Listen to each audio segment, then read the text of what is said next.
Hello everyone and welcome back to the channel here. So recently we did a $400 Amazon.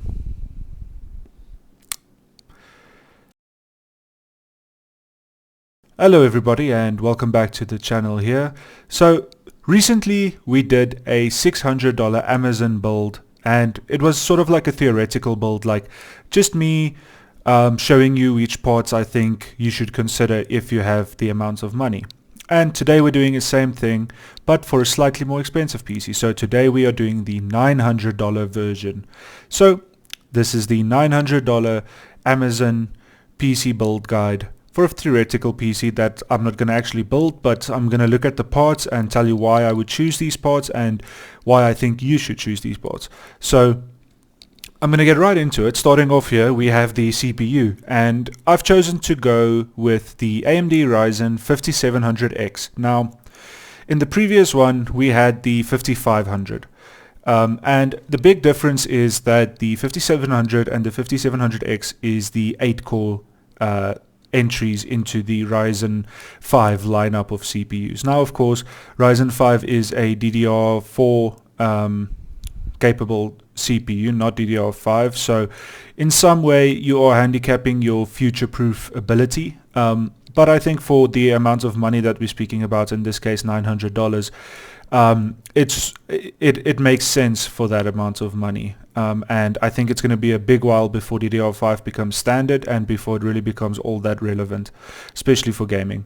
So on that note, this CPU has an 8-core CPU, it has 16 threads, and this is coincidentally the same CPU that I use in my main PC, so I know how good it is. It's not cheap. $200 is a lot of money, and $190, but it's worth that money, I think. And it has a big L3 cache. It has a 36 megabyte L3 cache, and it is of course built on the Zen 3 architecture from AMD's Ryzen series. So that's the CPU we're going with. Let's take a look at the CPU cooler. So for this build, we're going to be adding a CPU cooler. This CPU is not hot in terms of when it functions, but it's not cold either. It's somewhere in the middle, and I think it does make sense to add a CPU cooler. Now on mine, I have a liquid cooler, an AIO, but I think it makes more sense and it's cheaper to go with something like the Peerless Assassin from Thermalright. Now this CPU cooler has got a lot of good press lately, and I can see why. It's a really good looking and obviously well performing CPU cooler, so not too much to say about it.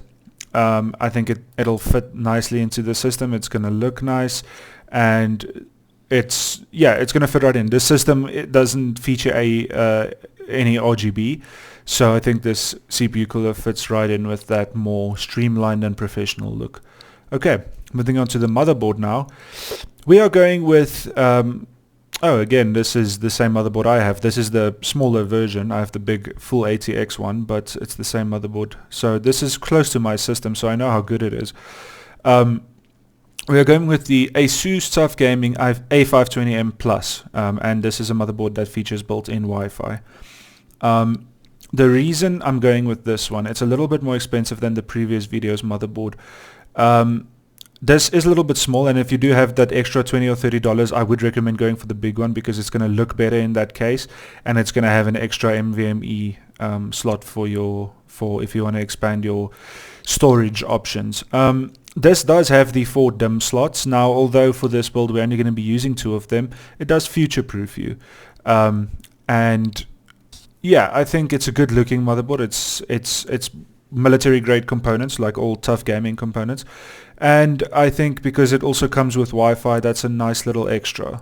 So I would recommend using a motherboard like this. But if you do want to cheap out on the motherboard, it's usually not a big deal. You can get something similar for about $70 if you really look for it. Okay, moving on to the graphics card now. This is where it starts to get interesting. I've decided to go, so I was looking at the 3060 Ti, but it's so expensive still. It's $100 more than this card on Amazon, more or less.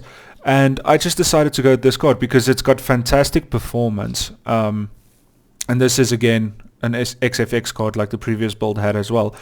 The previous build had the 6600. This is the 7600. So this is that one step up, the next generation, same class card for the next generation. And this is a really good card. The performance is really good. It looks really good. And I think you can't go wrong with it. I'm not going to explain too much about it right now. We'll see in the benchmarks. But it does have that 8GB of VRAM, which is 100% fine for HD gaming. Moving on to the NVMe, this is the same one we used in the previous build. It's the Samsung 980 NVMe. Not too much to say, it's pretty quick, and it's a terabyte. So not too much to say there. It's a good option. Moving on to the RAM now, and I just realized this is the same RAM that I have in my system as well. So I'm really just building my own PC here, except for this for the GPU. I'm running a 3070. So this is okay, but my RAM's also 4000 megahertz. This is 3200 megahertz. But I think for this system that's fine. It's 16 gigs of Corsair RGB Pro Vengeance. And we are getting 2 sticks, and this RAM has a really good RGB effect, which I know this PC doesn't actually have any other RGB, but you can turn it off if you don't like it, or just put it on white. It comes with the IQ software. Well, it doesn't come with it, you download it, but I just mean it works with the IQ software, and it's got a really nice features for lighting, so that's really cool. And it's good RAM. It's pretty fast. I'm not sure what the timings on it is. I don't see that anywhere, but it's probably CL16 or something like that. So good RAM.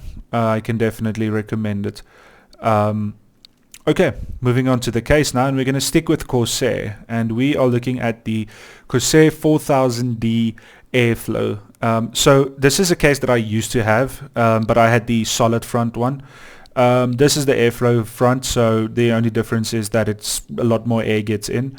And this is a really good mid-range case now because it's got all of the features, and it's got some premium features as well, but it doesn't come at a premium price anymore. When I purchased this, it was quite expensive, maybe like $130, but that is like 3 years ago. So looking at it now, it's got really neat cable tie management systems and routes. It's got ample storage, 2 hard drives, 2 SSDs at the back there, and I think you can add SSDs at the front as well. It's a really professional looking case, and it's just very clean. The only thing I didn't like too much about it is the tinted side panel. It's a little bit too dark, but apart from that, really nice case, and I can definitely recommend it for any mid-tier, mid-budget builds. For the last part here, we're taking a look at the Thermaltake Tough Power 850 watt 80 plus power supply. So we are sticking with Thermaltake for this. We used the Thermaltake in the previous one as well. I think it was a 600 watt one, and this is now an 850 variable. This is also fully modular, I believe. Let's see. Yes, it is fully modular, so that's going to make the cable management a little bit easier. And it's just a really good power supply, rated really well. It's not too expensive for what you get, and I think that it's going to do the job well. 850 watts is more than enough for this system, and it leaves room for that little bit of future upgradability. So yeah, that's about it for the for just looking at the parts. I'm gonna get the spreadsheet opened up, and then we'll take a look at the total price, and after that we'll take a look at the benchmarks. So stay with me. Okay, welcome back. So here we have the spreadsheet that I made for the system, and this is for the $900 Amazon PC build. So like we said, we have the Ryzen 5700X for $190. We have the Asus Tough Gaming A520M Plus Wi-Fi, $100. We have the Corsair Vengeance RGB Pro 16 gig, $54. We have the 7600 XFX Speedster Swift, $260. We have the 980 NVMe SSD, $44. We don't have an HDD because it's not necessary for this build. PSU, we have the Thermaltake Tough Power 850 watt 80 plus gold power supply. $110. Case, Corsair Airflow 4000D, $95. And then extras, we have the Thermalright Peerless Assassin CPU cooler for another $40. So the total gets us just under $900 at a total of $892. I think there's a lot of value here. I think that building this PC will give you the ultimate HD gaming beast, and you can even touch 4K with this PC. You'll be able to easily pull 60 FPS at 4K. We're not really talking ray tracing, but at HD you'll be able to ray trace most games. And of course 2K, you'll be good to go as well. You'll probably get close to 100 in most games without ray tracing. But you also don't really need to look at FSR or any graphic scaling options too much, because I don't like to play with those. It just makes it look weird to me, and I just like a pure native resolution when I'm playing games. So that's it for the spreadsheet. I think this pricing is pretty good. I think it makes sense for the parts, and I think this PC will perform really well. So with that said, let's move on to the benchmarks, and we'll take a look at the performance of the PC. Let's do it.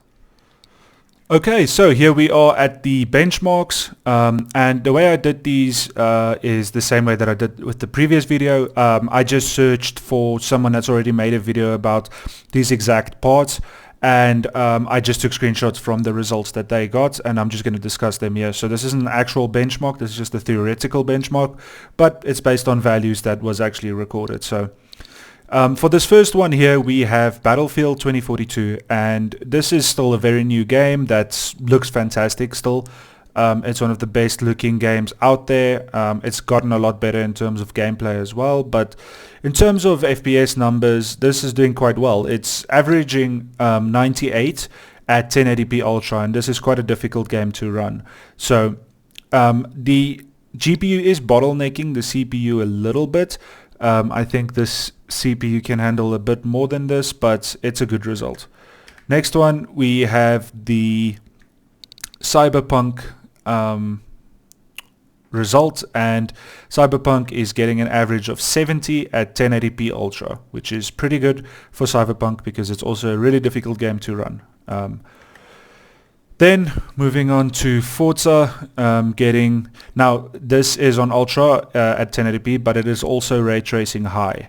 And this is getting an average of 79 FPS, so a very good result for ray tracing. God of War, FSR off, so no scaling technology, 1080p Ultra, getting an average of 62 FPS, so that's pretty good for a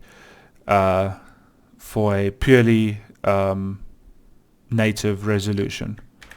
Moving on to Hogwarts Legacy, 1080p Ultra, no scaling technology, average of 68 FPS, so that's also a really good result, very playable and will feel very smooth. Moving on to Red Dead Redemption 2, 1080p Ultra, no scaling technology, an average of 67. So these games are all performing within a margin of each other. They are all doing quite similarly. Moving on to Spider-Man Miles Morales, and this game is performing quite well. This is at 1080p very high, no FSR, and this is getting an average of 104 FPS, so it's a really good result. Moving on to The Last of Us, Part 1, 1080p Ultra, no scaling, really good looking game, getting an average of 59 FPS, so right on that 60 point. So that's it for the benchmarks. It performs quite well. I think the GPU does bottleneck the system a little bit, so if you can add that $100 for a 3060 Ti, that would be a better card to go with at this price point. But I think that if you're just going to play at HD and just touch on lower FPS results on 2K and 4K, you'll be very happy with this. So I think it's a pretty good system for $900, but I think once you get over that $1,000 barrier, you can really start pumping out the frames with those 3070, 3080 graphics cards, you know, maybe something like the 7800 XT, something like that. Just really get those frames going up, because this is still a little bit low. But I think this is a solid system. I think you'll be happy with it if you plan to just do some some gaming at HD and you just want to max out all the settings and not worry too much about frame rate, I think this is going to be right up your alley. So yeah, that's it for the Amazon $900 PC build. I hope you liked it. If you would do anything differently, let me know in the comments. And yeah, that's about it for the video. I hope to see you on the next one. Stay with me. Cheers.